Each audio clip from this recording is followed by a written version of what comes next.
के लिए नई तकनीक की इजाद करें। वजीर आजम ने वाराणसी और पटना के दरमियान चलने वाली जनशताब्दी एक्सप्रेस का इफ्तिताह किया।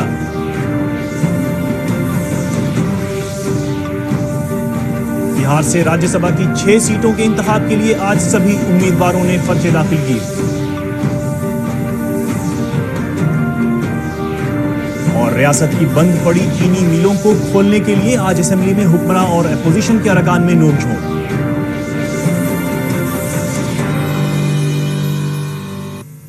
आदाब नाजरीन, डीडी बिहार के स्टूडियो से एक दफा फिर आपका खैर मकदम है। मैं हूं आपके साथ सलमान गनी। वजीर आजम नरेंद्र मोदी ने नौजवानों और IIT के तलबा से अपील की है कि वो ऐसी तकनीक का इजाद करें जिससे गरीबों की जिंदगी आसान हो सके। आज वाराणसी में एक अवामी जलसे से खिताब करते हुए वजीर आजम ने कहा कि शमसी तवानाई आज की जरूरत है और इससे खासकर गरीबों और औरतों की जिंदगी में तब्दीली आएगी। उन्होंने कहा कि मिर्जापुर में फ्रांस के ताउन से 75 मेगावाट शमसी तवानाई प्लांट का इफ्तिताह किया गया है।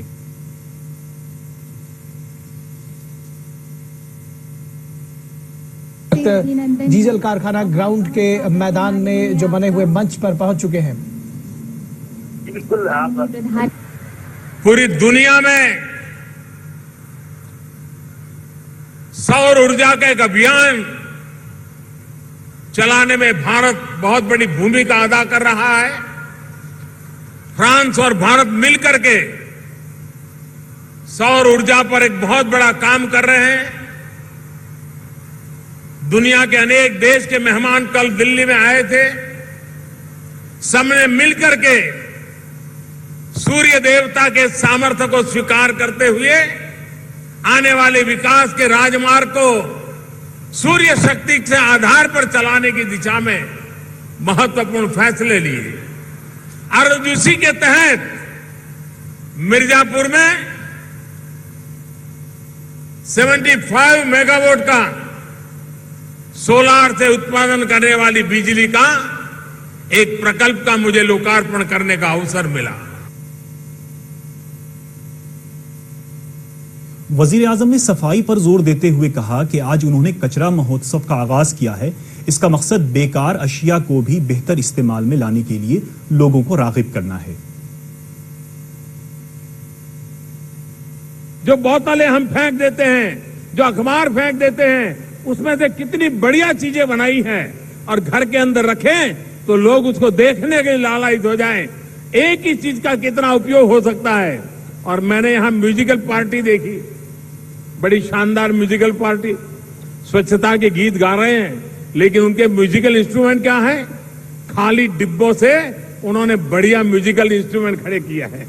खाली डिब्बों को बजा बजा करके बढ़िया संगीत का आस्वाद वो करा सकते हैं।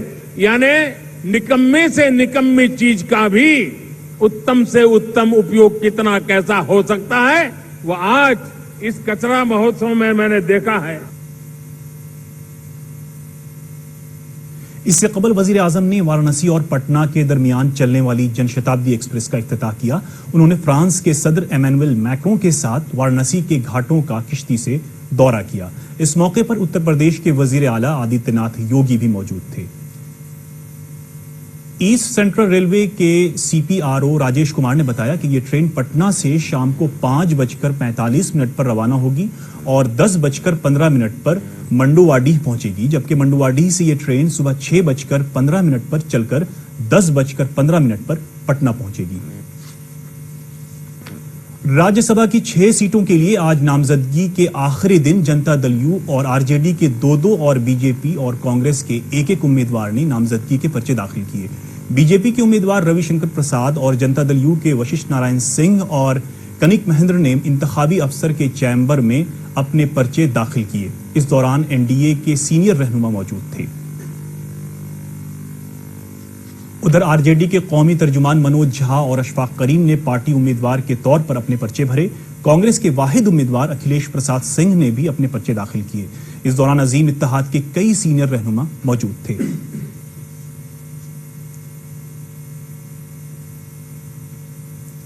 नामजदगी के मौके पर कानून साजिया अहाते में काफी गहमा गहमी का माहौल रहा। मुख्तलिफ सियासी पार्टियों के कई सीनियर रहनुमा मौजूद रहे। अहाते के बाहर उम्मीदवारों के हामी भी कसीर तादाद में मौजूद थे।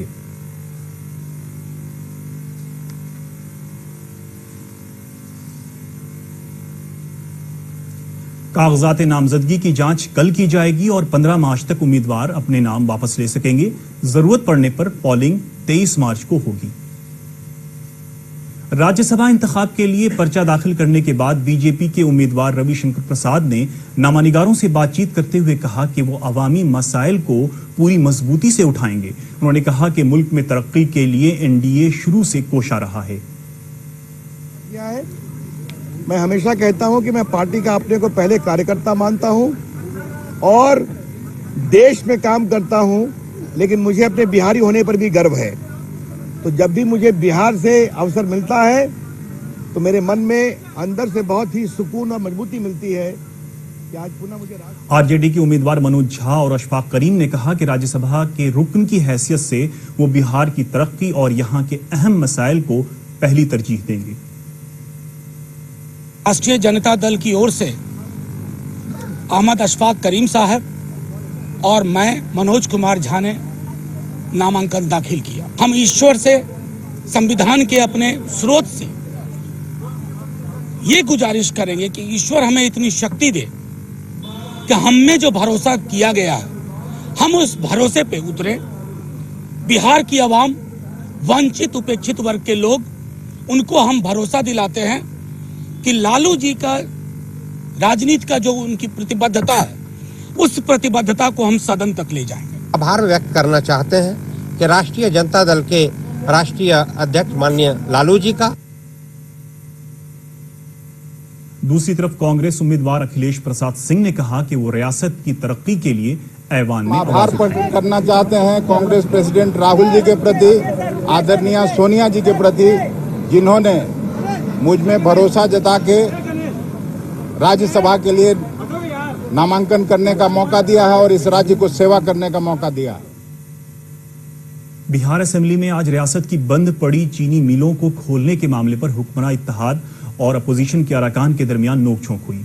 गन्ना सनत के वजीर खुर्शीद और फिरोज अहमद के जवाब से गैर मुतमईन आरजेडी के अरकान ने हंगामा किया। इस दौरान पार्लिमानी उमूर के वजीर श्रवण कुमार ने कहा कि हुकूमत चीनी मिलों के मसाइल के हल के लिए पाबंद अहद है। इस बीच नायब वजीर आला सुशील कुमार मोदी ने कहा कि हुकूमत ने फैसला किया है कि बंद चीनी मिलों की जमीन का इस्तेमाल बेआडा के तवस्सुत से किया जाएगा। साथ ही उन्होंने कहा कि अगर चीनी मिल लगाने के लिए सरमायाकार आते हैं तो उन्हें मुकम्मल ताउन दिया जाएगा। आखिर में खास खबरें एक बार फिर।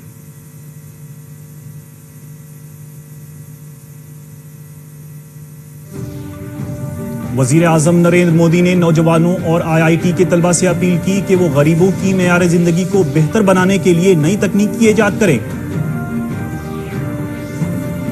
वजीर आजम ने वाराणसी और पटना के दरमियान चलने वाली जनशताब्दी एक्सप्रेस का इफ्तिताह किया।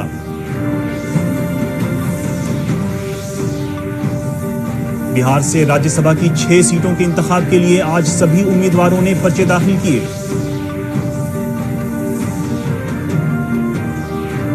और रियासत की बंद पड़ी चीनी मिलों को खोलने के लिए आज असेंबली में हुक्मरान और अपोजिशन के अरकान में नोकझोंक।